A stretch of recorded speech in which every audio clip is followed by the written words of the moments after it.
Pessoal, opções é o instrumento mais complicado que se tem para hedge e especulação na bolsa. Tá? Então, eu peço para vocês um pouco mais de atenção, embora vocês já estejam preparados para ele, vocês já assistiram as aulas anteriores e a aula de ontem de terça-feira, tinha o intuito de preparar vocês já para esse mecanismo que é o mais difícil de compreender. E eu vou devagar para que vocês tenham mais facilidade de acompanhar. É óbvio que não tem intenção aqui de que ninguém saia sabendo negociar opções, eu só vou apresentar para vocês o que são opções, né? Existem várias maneiras de negociar opções, inclusive especulação comprando e vendendo opções de diferentes vencimentos, com diferentes strikes, né? E vocês vão ganhar intimidade, inclusive, com essa linguagem, sabendo do que se trata strikes, né, vencimentos. Mas vamos lá. Bom, o que é uma opção? É um outro derivativo, assim como a gente viu mercados de futuros, que é um derivativo, opção é um outro derivativo. São instrumentos financeiros, então, que derivam de um ativo, e aqui eu chamo a atenção o seguinte, no caso de opção de commodities agropecuárias, elas podem também ser derivadas de outro ativo, outro derivativo, né? Pode ser derivados de um contrato derivativo de boi, de boi no futuro, de soja no futuro, café no futuro, milho no futuro e assim por diante. Então, o ativo ou qual opção está sendo negociado pode ser uma ação, um índice, um contrato. Então, um contrato futuro, que no caso do contrato futuro são derivativos, né? Letras do tesouro. E aqui no Brasil, o mais negociado são opções de ação para blue chips. Infelizmente, vocês não vão encontrar liquidez em contratos futuros de commodities agropecuárias. Para fazer negociação de opções para proteção, para hedge, aí é necessário recorrer a bolsas internacionais, como a Bolsa de Chicago, quando se fala em soja e milho, principalmente. Go ahead. Existem dois tipos essenciais de opção, que é a europeia, que o exercício é apenas no dia do vencimento, não é possível exercê-la antes, e as americanas, que é o exercício em qualquer momento até o vencimento. Então, se o vencimento for no final de outubro, nós podemos exercer essa opção a qualquer momento antes deste vencimento. Existem dois tipos de opção de call e opção de put. Opção de call é opção de compra e opção de put é opção de venda. E aqui eu vou abrir um parênteses para a gente discutir de uma outra forma. Eu abri um open board aqui. Vamos lá. Ajudar o seguinte. O Alan tem um supermercado para vender numa determinada cidade aí, e o Alan tá interessado em vender esse supermercado, está pensando em mudar de atividade. Ele pediu uma avaliação para uma consultoria. A consultoria foi lá, fez um levantamento e avaliou o supermercado do Alan em R$1 milhão.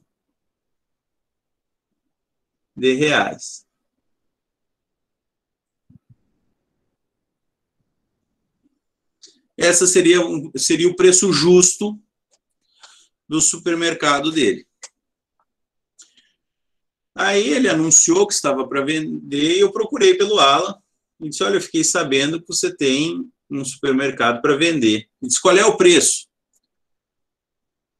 Aí o Alan me disse o seguinte, olha, eu quero à vista R$1 milhão. Disse, olha, Alan, eu não tenho R$1 milhão, mas eu vou ter esse dinheiro daqui a 6 meses. Então, eu gostaria de saber se pode esperar 6 meses. Aí o Alan me disse o seguinte, olha, eu não posso esperar 6 meses, porque você pode sair daqui e aparecer outra pessoa e me pagar R$1 milhão. eu faço a seguinte proposta. E se eu te der um adiantamento agora para garantir? Aí o Alan me disse, não, eu posso te dar a opção de compra se você me der um sinal. Mas você tem que me pagar em 6 meses, senão você perde o sinal.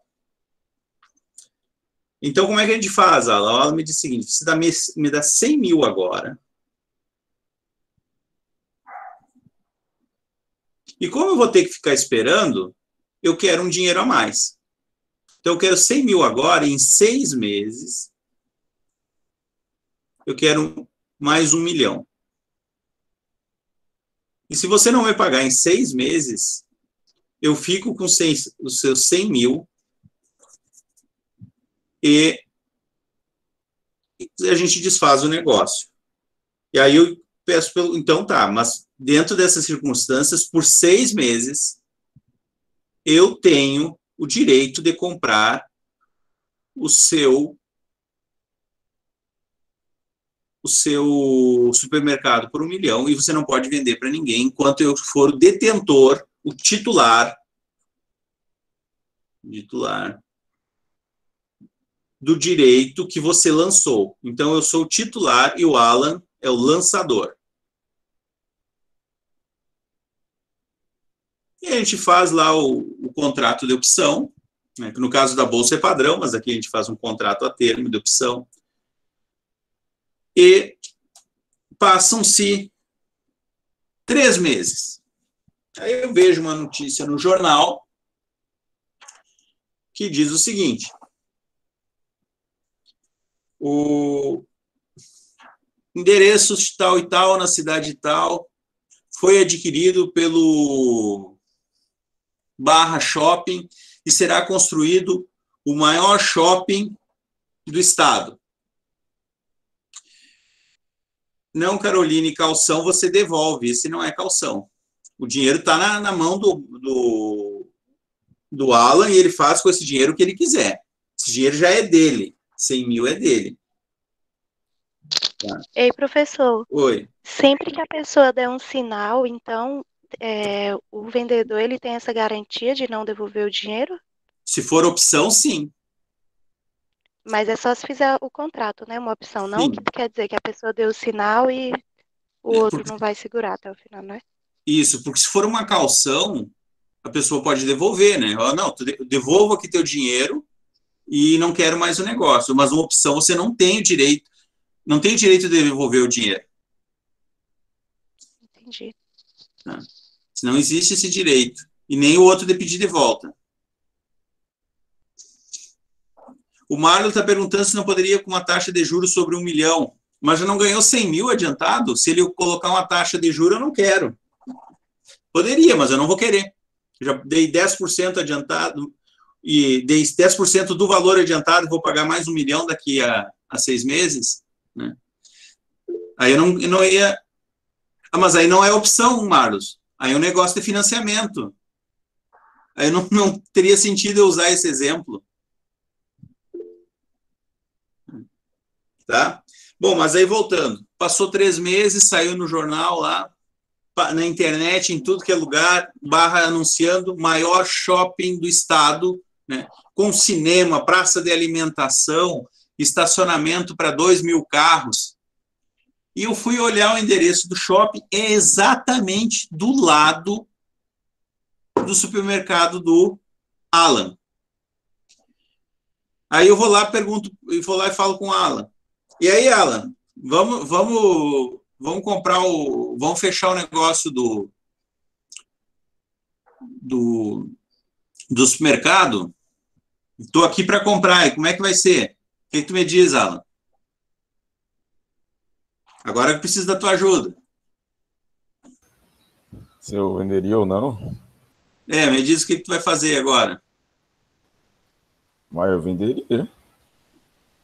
Mas tem um shopping agora do lado, o maior shopping do estado. Vai ter do lado. É uma oportunidade que ele vai ter para promover o negócio dele, né? Sim, mas o mercado é teu. Valia 1 milhão, será que vale mais agora? Pode ser, sim, que esse valor aumente, né? Mas já como foi um acordo, Eu acho Exatamente. Perfeito, Alan. Tu não tem mais a opção, por quê? Porque tu vendeu a opção. Tu já não tem mais a opção de escolher. Porque você vendeu, agora só tem a obrigação de cumprir. Muito bem.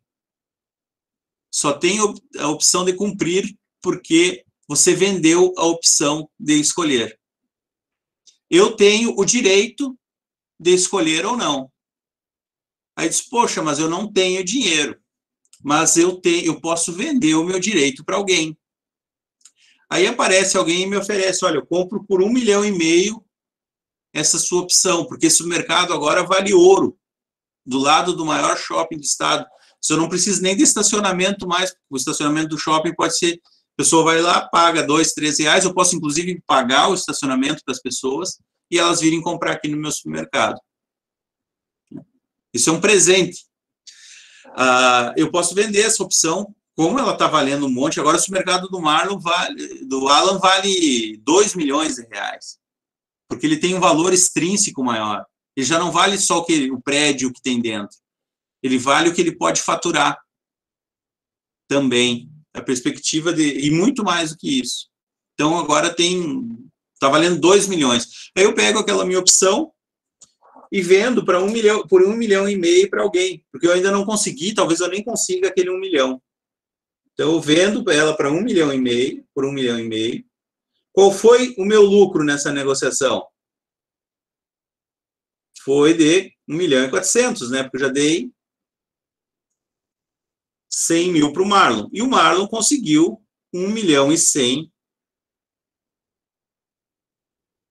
pelo supermercado dele. E o comprador comprou um supermercado que valia agora potencialmente 2 milhões por 1,5 milhão e vai começar a trabalhar nesse supermercado.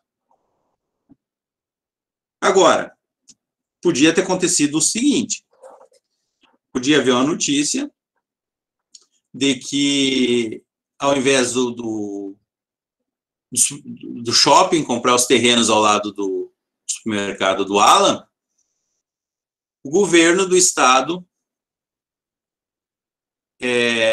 desapropriou os terrenos ao lado para construir uma colônia penal, um presídio. Aí será que vai desvalorizar o supermercado? O que vocês acham? Acho que depende, né? Provavelmente vai, né?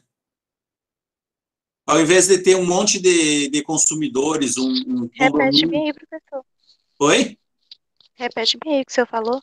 Se ao invés da notícia, né, de um shopping, maior shopping do estado, saiu a notícia que vai ser construído um presídio, uma colônia penal, ao lado do supermercado do Alan, será que vai valorizar ou vai desvalorizar o supermercado? Entendi, professor. O que vocês acham? Vai desvalorizar. Provavelmente vai desvalorizar. Provavelmente vai desvalorizar. E aí eu vou chegar para o Alan e vou dizer, Alan, eu não quero mais o supermercado. Certo? Aí o Alan vai ter que aceitar, porque eu tenho o direito de comprar ou não pelo preço negociado. Ele só tem o dever de vender pelo preço negociado.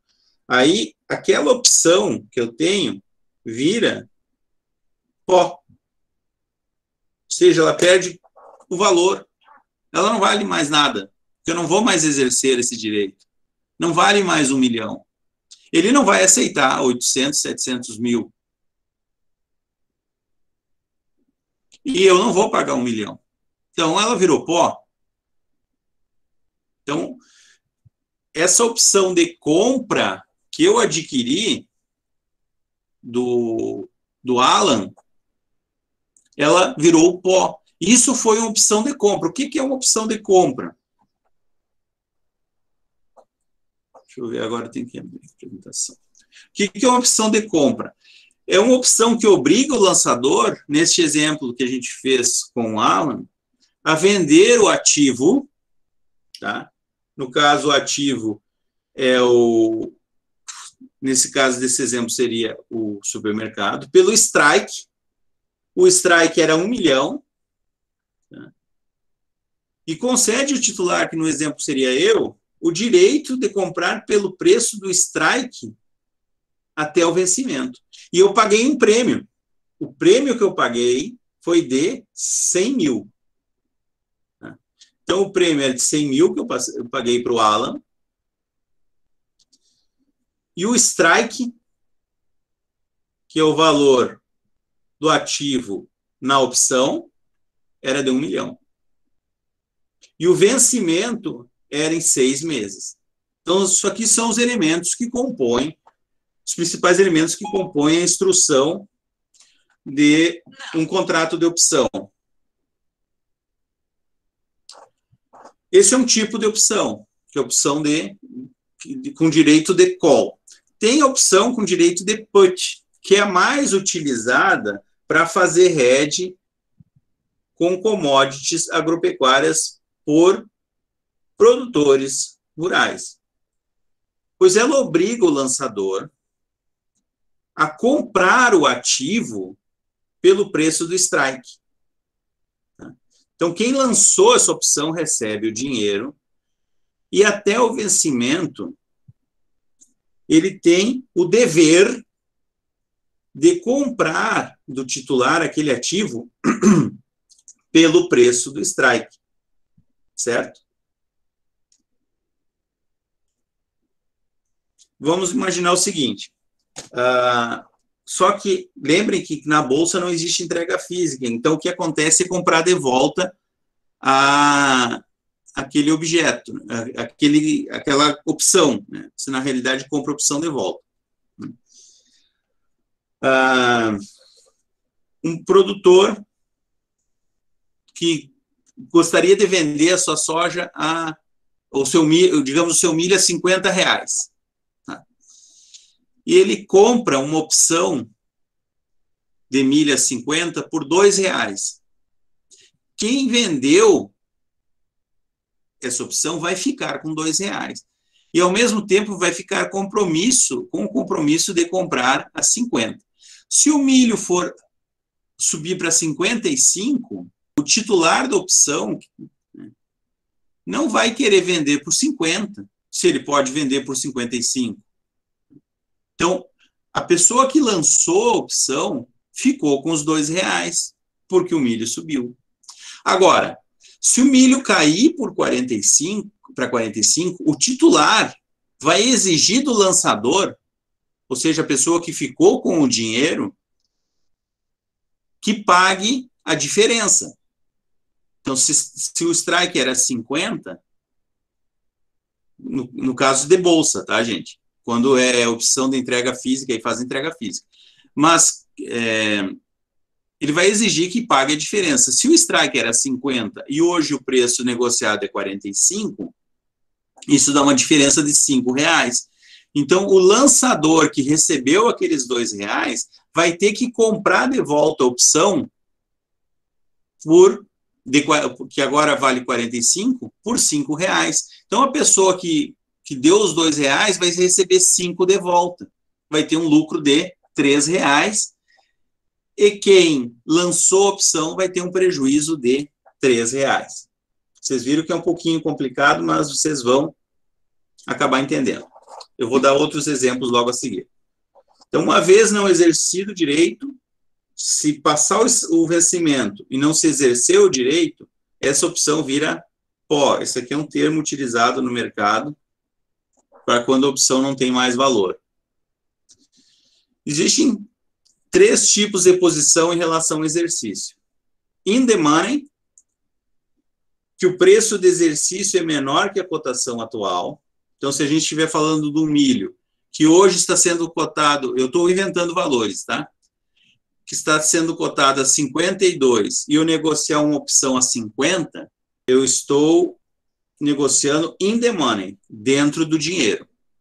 Tá?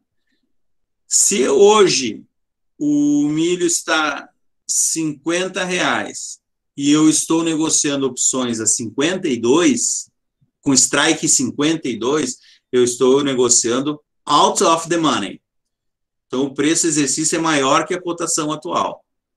Agora, quando o preço da opção é igual ao strike, eu estou negociando o strike da opção igual ao preço do físico, do ativo, estou em at the money.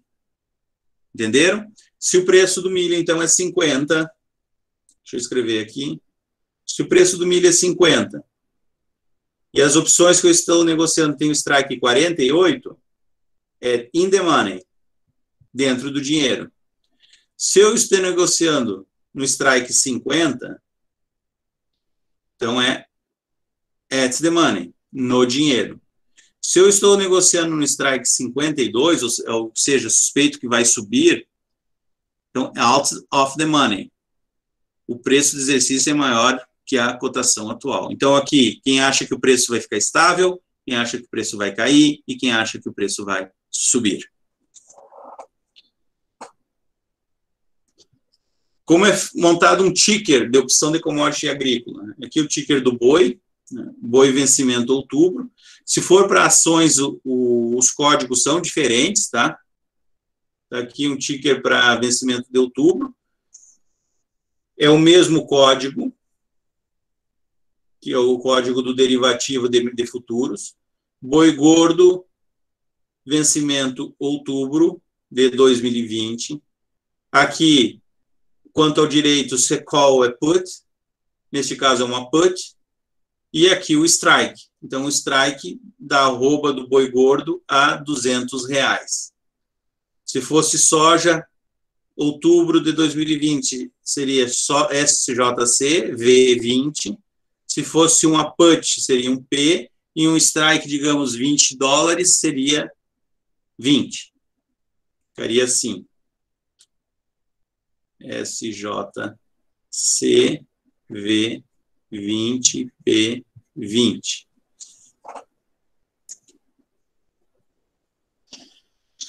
A gente, dentro de um prêmio de opção, tem valor intrínseco e valor extrínseco. Como se calcula isso? Se calcula em função da se avalia em função da expectativa, né? Valor intrínseco é o preço do contrato do futuro. Ou o preço do strike é o preço do exercício da opção. É o que a gente chama de valor justo da opção. Então, vamos ver aqui uma opção negociada para boi gordo. Boi gordo, vencimento outubro de 2020, está sendo negociado hoje a R$228. Não sei se é esse o valor, estou aqui inventando, tá? E aqui nós temos uma opção in the money, tá? Dentro do dinheiro, porque o strike é 225, ou seja, R$3 a menos do que o preço do mercado atualmente.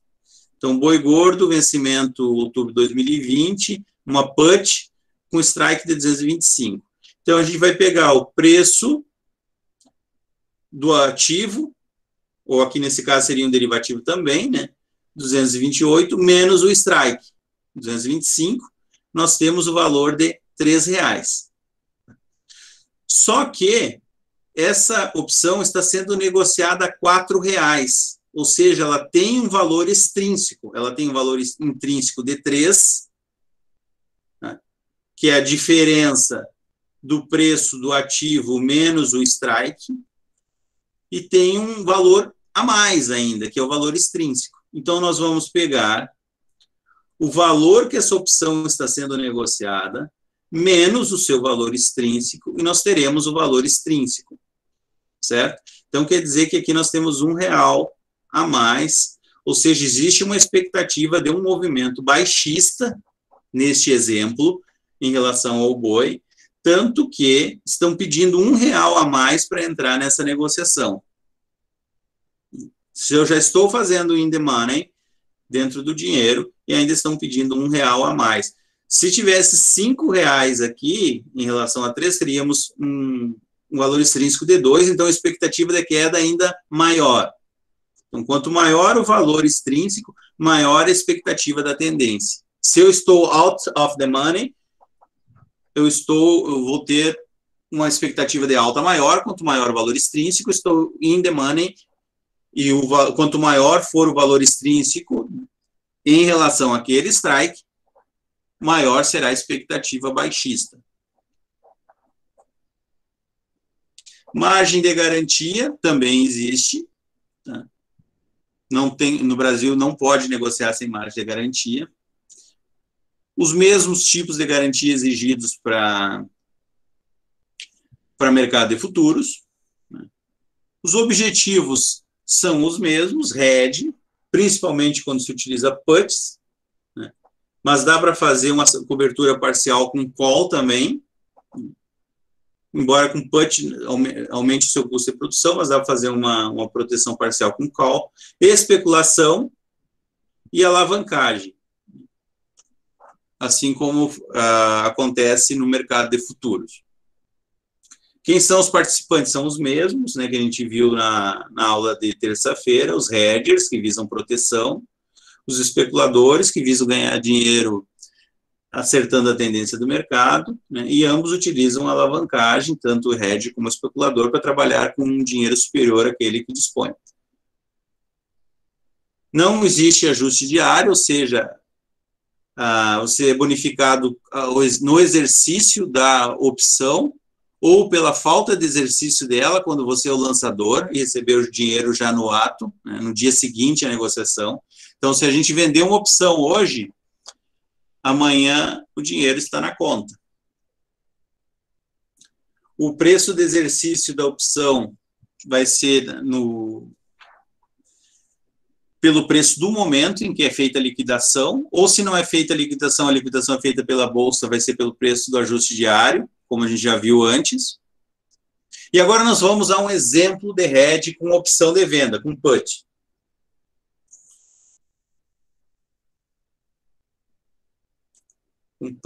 Então vamos lá. Em agosto de 2020, um produtor de soja que espera produzir 60 mil sacas deseja fazer um hedge para maio de 2021. Então, em essência, um exemplo semelhante ao que a gente viu na aula de terça-feira. Ele fez o levantamento do custo total médio e este é de $18 por saco. Se ele fosse fazer um hedge com o mercado de futuros, ele teria que comprar 44.100 sacas, né, para fazer essa cobertura, e aqui, no caso, ele terá que fazer 44.100 sacas com opções. Cada contrato futuro tem 450 sacas, em opção também, então ele vai comprar 98 contratos de opção. A base local, agora a gente já está falando uma linguagem que vocês conhecem também, é de $2, e o risco de base, ou seja, a variação, é de $0,3. Então, aqui o ponto médio é 2, e tem 68% de chance dessa base variar entre 1,70 e 2,30. Um desvio padrão para baixo, outro para cima, com em torno de 68%, desde que o modelo respeite distribuição de probabilidade gaussiana. Vamos lá. Então, na B3, os contratos de soja maio 2021 estão sendo negociados por R$ 21,90. Os contratos de soja maio 21 strike 22 estão sendo negociados por $1,20. E foi esse que ele comprou. Pagou $1,20 por cada saca. Seu custo, que era de $18, agora é $19,20. Vamos lá. Isso aí é uma negociação in the money, at the money ou out of the money. O que vocês me dizem? Dentro do dinheiro, no dinheiro ou fora do dinheiro? Tá. Ó, o strike é R$21,90. O preço que está sendo negociado a soja vencimento maio de 2021. Está sendo negociado R$21,90, tá? Ele negociou no strike 22. 22 é mais que R$21,90? É. Então, é fora do dinheiro. Tá? Se estivesse sendo negociado por 22 e ele fizesse um strike 22, seria no dinheiro. Tá? Se estivesse a soja aqui a 23 e ele negociasse a 22, no strike 22, seria dentro do dinheiro. Muito bem, Eduarda. fora do dinheiro. Então, tudo aqui, ó, se fosse strike 22, seria no dinheiro. Se aqui fosse 23 e ele negociando no strike 22, seria dentro do dinheiro. Neste exemplo aqui é fora do dinheiro, porque está sendo negociado a 21,90 e ele negociou os contratos a 22.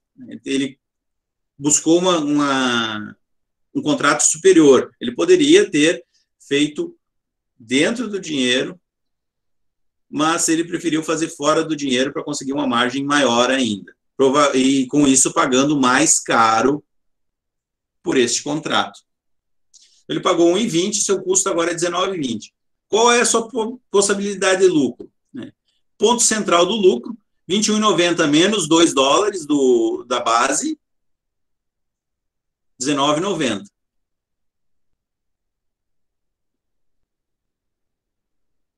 É ruim de segurar essa caneta porque tem um botão, se eu pego ela no ponto bom de segurar, ela pode acionar aquele botão e ficar vamos lá, 19,90.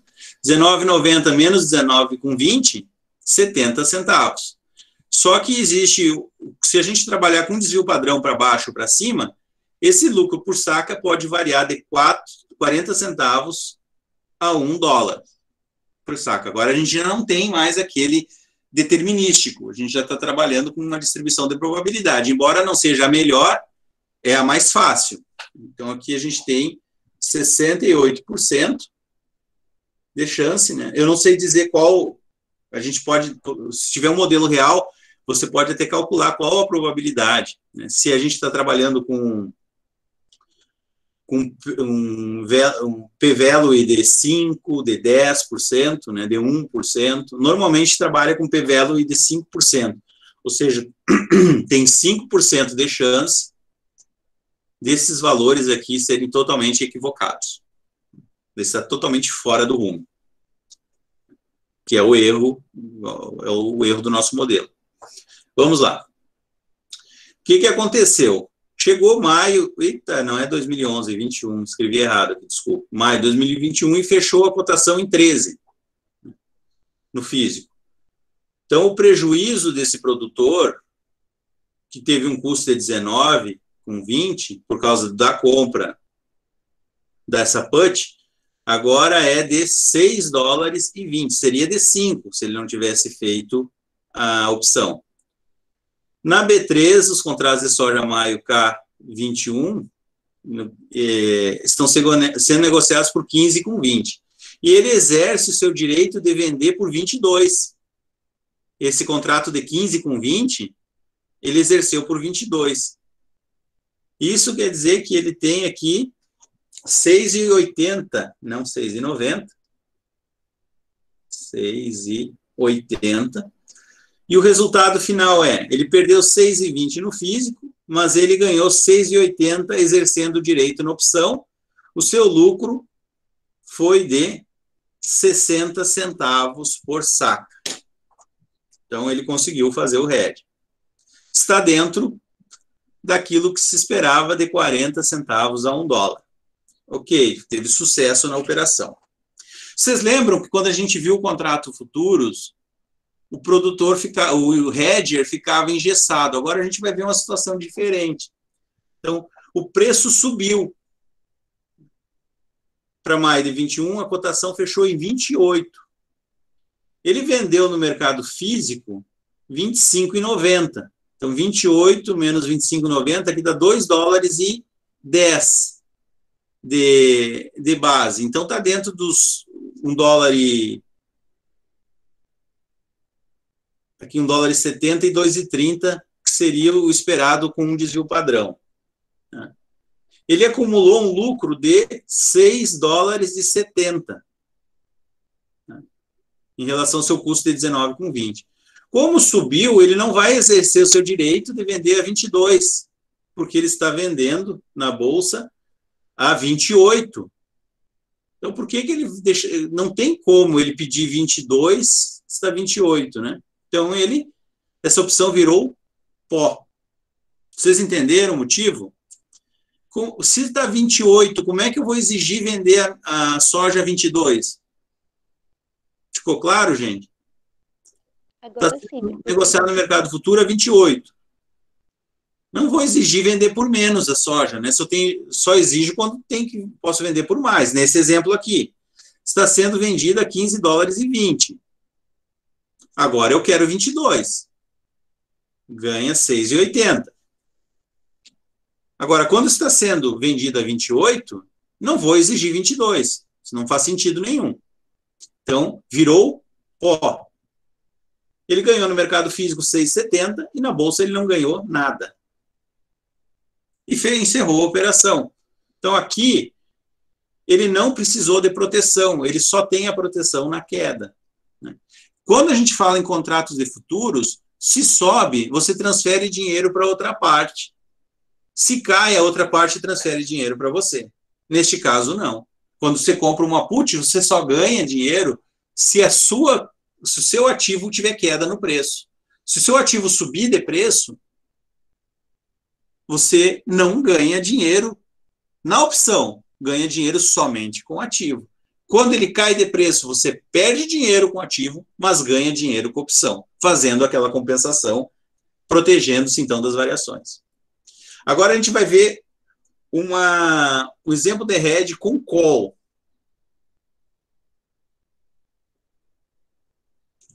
Então, em agosto de 2020, um produtor de soja espera produzir 60 mil sacos e deseja fazer um hedge para maio de 2021.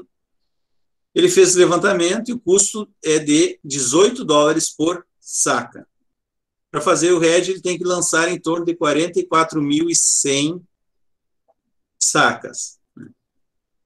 Cada contrato, então, aqui de 450 sacos, ele vai lançar 98 contratos. A base é de 2 dólares e o risco de base é de 30 centavos por dólar. Na B3, os contratos de soja mais estão sendo negociados por R$ 21,90.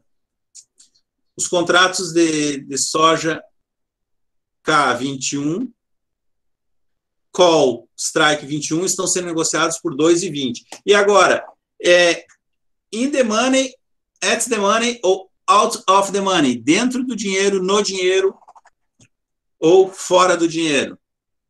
Vamos lá. O que vocês me dizem? Essa negociação é dentro do dinheiro, no dinheiro ou fora do dinheiro? Preço negociado R$ 21,90, strike 21. Dentro, muito bem, Caio. Dentro, agora sim, todo mundo sabe. Dentro do dinheiro. Perfeito. O preço caiu e no dia da venda em maio, de novo, errei aqui, de 2021, fechou a cotação em 13 dólares. Ele vende e acumula um prejuízo de 2,80 dólares. Por quê? Porque o preço dele foi reduzido, o custo, entre aspas, né, foi reduzido, porque ele recebeu 2,20 dólares por lançar essa call. Agora ele é um lançador de call. Ele recebeu 2,20 dólares para cada saca de soja negociada. Então, isso reduziu o seu custo de 18 para 15,80 dólares. Então, o seu prejuízo, que antes seria de 5 dólares, agora é de 2,80 dólares, por causa desses 2,20 que ele recebeu. Na B3, os contratos de maio, de soja a maio K21 estão sendo negociados a 15,10 dólares.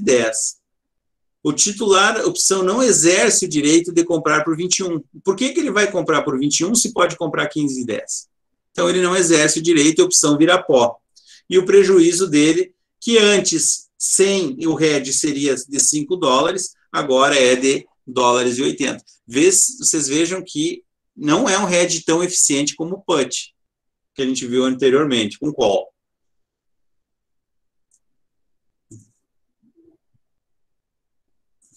Agora, aqui tem um errinho de novo, a gente revisa e sempre encontra erro. Call. Preço subiu e na venda de soja maio 21 fechou a cotação em 28 na B3. Ele vende no mercado físico por R$ 25,90 e acumula um lucro de 10 dólares e 10. O titular agora exerce o direito de comprar as opções por 21.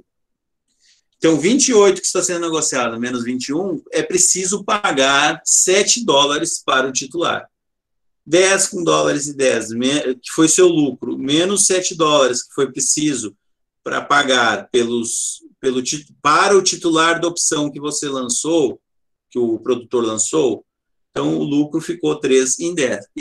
Vejam como é ineficiente utilizar call como opção para proteção de commodities agropecuárias. Se subir, você tem uma cobertura parcial apenas. Então, o lucro foi de 10 e 10, mas teve que desembolsar uma diferença em dinheiro. Agora, a put é muito mais eficiente. O grande problema, gente, é que a gente não tem liquidez nessas opções dentro do Brasil. Então, como é que se dá a liquidez financeira? Né? O prêmio vezes o número de